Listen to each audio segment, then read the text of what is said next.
Muito bem, vamos a Salmo 31, versículo 7. É um salmo muito bonito, tocante, em que Davi fala de tristezas, de ansiedades, fala também da misericórdia de Deus. É um salmo longo, mas eu vou ler só o versículo 7. Eu quero comentar duas coisas aqui. Diz assim, então, Salmo 31, versículo 7. Eu me alegrarei e regozijarei na tua benignidade, pois tens visto a minha aflição, conheceste as angústias de minha alma. A Bíblia fala muito na importância de um ombro amigo, de alguém para você desabafar, chorai com os que choram, levai as cargas uns dos outros, e várias outras passagens que confirmam o que nós na prática já sabemos, não apenas nós crentes em Jesus Cristo, mas qualquer pessoa sabe, que é a importância de alguém para você abrir o coração, para você desabafar, para você chorar junto. Como isso é valioso, não tem preço, é uma das coisas mais valiosas da vida. São certas pessoas junto às quais você pode chegar e abrir e encontrar ali um consolo. Só que o mais íntimo do nosso amigo ou amiga não conhece o seu coração. Não tem jeito. O mais íntimo do marido, da esposa, do irmão, do pai, do amigo, não conhece o coração do outro. Assume que o coração do outro está triste porque o outro está dizendo que está triste. E as feições indicam aquela direção. Mas, a rigor, um ator faz você chorar rapidamente, né, fingindo uma profunda tristeza, ou mágoa, ou sofrimento de qualquer coisa, só o diretor do filme mandar, ele faz. Fique triste, fique alegre, fique sofrido, fique aquilo outro. Claro que isso é uma exceção e que a gente não vai encontrar no dia a dia pessoas que vão fingir que estão tristes. A gente pode assumir com um alto grau de que esteja certo, de que o outro está realmente triste e ansioso, e seja lá o que o outro está dizendo. Mas não conhece o coração do outro. Não sabe o que o outro está passando. Mesmo que você já tenha passado por algo semelhante, você pode imaginar o que o outro está passando, mas você não tem a mente do outro, não tem o coração do outro, não tem os sentimentos do outro, não tem as experiências do outro, você não conhece o coração do outro. Mesmo assim, como já falei, é uma ajuda absolutamente importante e valiosa que outra pessoa nos dá, mesmo que não consiga penetrar nos nossos sentimentos. Aí vem Davi e diz: tens visto a minha aflição. Aí vai mais fundo. Conheceste as angústias de minha alma. Aqui está alguém que de uma maneira absolutamente exclusiva pode dizer: eu conheço o coração do outro. Este alguém é Deus, o Deus triuno. Qualquer uma das pessoas da Trindade pode dizer a mesma coisa. Então, na realidade, um conselheiro ou um amigo para o qual nós desabafamos não quer dizer praticamente nada. A ajuda que ele poderá nos dar comparada com a ajuda que o próprio Deus pode nos dar, e quer nos dar, e oferece para nos dar. Muito bom que nós tenhamos as pessoas ao nosso redor, queridas, que nos ajudam.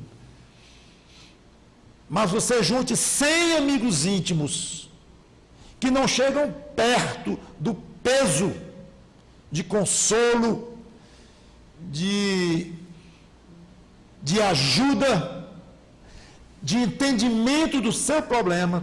Puxe 1000 pessoas que não vão chegar perto do que o próprio Deus pode fazer nesta área. Ele conhece profundamente o seu coração. Aliás, podemos dizer sem medo de errar, ele conhece o seu coração melhor do que você próprio. Ele conhece as ciladas do seu coração. Ele conhece o seu pensamento. Ele sabe o que é malicioso e o que não é. Ele sabe onde você está sendo hipócrita, lá dentro da sua cabeça, onde você não está. Ele sabe o que é sincero e o que não é. Às vezes nós mesmos temos dificuldades de entender o nosso próprio coração, nossos próprios sentimentos.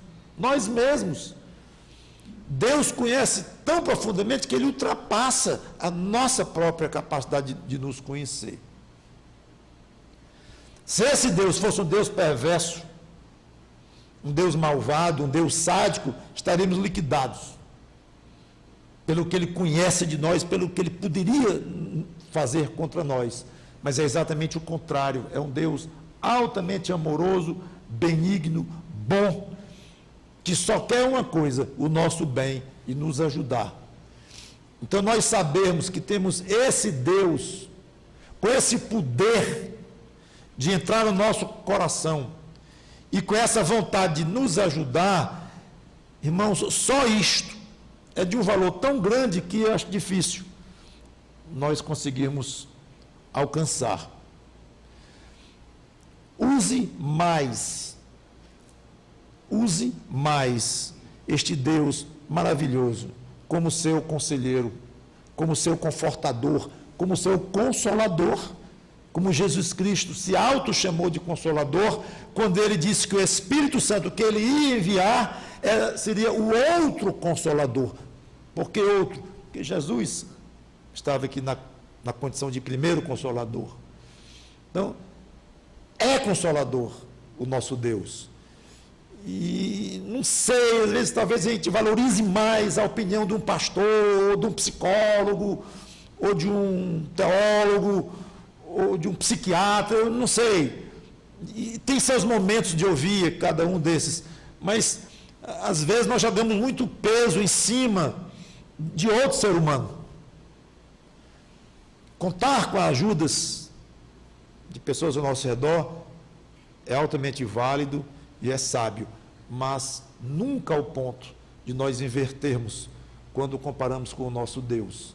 Então, corra para Deus, porque Ele conhece as suas mais profundas ansiedades. Fale com Ele, converse com Ele, diga para Ele. Às vezes eu tenho perguntado para pessoas que vêm conversar comigo, falando de coisas íntimas, de ansiedades e tudo, diga uma coisa, você tem dito isso para Jesus Cristo? Como, pastor? Você tem dito isto, você está me dizendo agora, para Cristo? Eu oro, então, vou repetir a pergunta. Você tem dito com essas palavras, você tem dito para mim, tocantes, como você está colocando aí, com lágrimas dos olhos, como você está aí, você tem dito exatamente isso para Cristo? Não. Por quê? Não, eu oro. Então, diga para ele, ele é uma pessoa, ele é um homem, é homem e é Deus ao mesmo tempo, está glorificado hoje, mas é homem. Diga para ele, isso você está me dizendo, abra, peça ajuda a ele, busque-o para que ele lhe console, e derrame suas lágrimas diante dele. Então, a primeira coisa que eu quero dizer é esta: utilize mais e mais e mais o consolo. Às vezes você não consegue alguém para conversar, o pastor está viajando, está ocupado, está doente, ou um amigo, coisa assim, no seu quarto, 2 horas da madrugada, nas suas ansiedades, abra o coração para Deus, converse com Ele, porque Ele entende profundamente, Ele vai lhe ajudar. Segundo, vou inverter aqui a ordem. É a primeira coisa que ele diz, no versículo 7, eu me alegrarei e regozijarei na tua benignidade, pois tens visto a minha aflição. Ué, conheceste as angústias da minha alma. Davi, um minutinho, você está aflito e angustiado ou você está alegre? Você está uma coisa ou a outra, porque está esquisito. Você falar em alegria e regozijo e logo depois falar em aflição e angústia. E você se alegra em Deus porque Ele conhece suas angústias. E como é isso? Esse contraste nós vemos na Bíblia toda. Tristeza na terra, pelas circunstâncias que nós vivemos, pelas nossas fraquezas, pelos nossos pecados, pela própria dureza da vida. Tristeza, angústia. E ao mesmo tempo, o crente sabe o que é isso aqui: alegria em Deus, uma alegria paralela, uma alegria concomitante, no mesmo momento da tristeza. Não é que ele vai ter uma alegria depois da tristeza. Não, eu vou chorar hoje, amanhã eu me alegro. Acontece isso também, mas não é o caso aqui, e muitas vezes não é. É uma coisa meio esquisita à primeira vista. Uma angústia, conviver com uma alegria na mesma hora. Mas é assim. Quem conhece a Deus sabe o que eu estou dizendo. Uma alegria muito íntima, muito profunda, e que quase não depende desta tristeza para poder ela existir. Ou às vezes é quase o contrário: quanto mais a tristeza aqui, mais uma alegria lá dentro, sabendo que essa tristeza vai ter um fim, e que no final essa vida aqui se acaba rápido, e que vem um céu depois, e uma alegria inexplicável que o Espírito Santo coloca no coração. Algo de muito misterioso nisso, mas é fato. Então, tristeza e alegria, a tristeza pelas coisas da vida e a alegria em Deus é muito louvável procurar, querer ter como alvo, e nem achar estranho, nem achar esquisito. E sempre que pensar em Deus, pense em alegria. Nunca pense em Deus com tristeza. Ele já lhe salvou. Estou falando para o crente em Jesus Cristo. Ele já lhe salvou. Então, nada do que Ele quer de você é ruim, é maligno, nada, zero. Então, você está com febre, pensa em Deus com alegria. Você está morrendo de dor, pensa em Deus com alegria. Você está angustiado, pensa em Deus com alegria. Não há sofrimento nenhum nesta terra que justifique você pensar em Deus com um sentimento que não seja de regozijo. Pense nisto, porque é exatamente o que Davi descobriu. Exatamente o que Davi descobriu. Que esse verbo futuro aqui, me alegrarei, regozijarei, alguns acham que deve ser o passado, então é discutível aqui. Não é obrigatoriamente uma experiência futura que ele vai se alegrar, não. Alguns acham que a terra tinha se alegrado, eu estava se alegrando. É concomitante as duas coisas. Peça a Deus sabedoria para você discernir isto. E sempre pensar: esta tristeza não vai tomar conta do meu coração de uma maneira total. Ela não vai ter a totalidade, ela não vai possuir o meu coração sozinha. Não. Tudo bem, eu estou triste, isso é inegável, tem motivo, estou triste mesmo. Mas ela não vai ficar só. Eu vou ter alegria aqui dentro, esse mesmo coração, na mesma hora. Senhor, me alegra, porque Tu és o meu Deus, a Tua benignidade e os atributos dele e amor com que Ele nos amou. Então, que Deus nos abençoe e nos ajude a entendermos mais essas coisas. E não fugirmos das tristezas e nem negarmos, porque não adianta, elas existem mesmo. Mas o segredo é negar as tristezas e fingir que não está olhando para elas, ou se sentir mal porque está sofrendo. Não. Esse não é o problema. O problema é: tudo bem, estou sofrendo, mas eu vou me alegrar também de outra forma num Deus todo-poderoso e maravilhoso para comigo. Vamos orar. Obrigado, Senhor Deus, pela Tua palavra, que o Teu Espírito Santo nos ensine essas coisas mais finas da vida cristã, esses segredos espetaculares que a Tua palavra nos ensina, que Davi nos ensinou aqui hoje, nesse particular, e que nós possamos vivenciar isso cada vez mais em nossas vidas. E com certeza, ao fazermos isso, as próprias tristezas e angústias vão ficando menores e vão nos incomodando menos, relativamente com o tamanho da alegria que nós podemos ter, ao mesmo tempo, na tua benignidade, no teu amor, na tua misericórdia para conosco. Em nome do Senhor Jesus Cristo,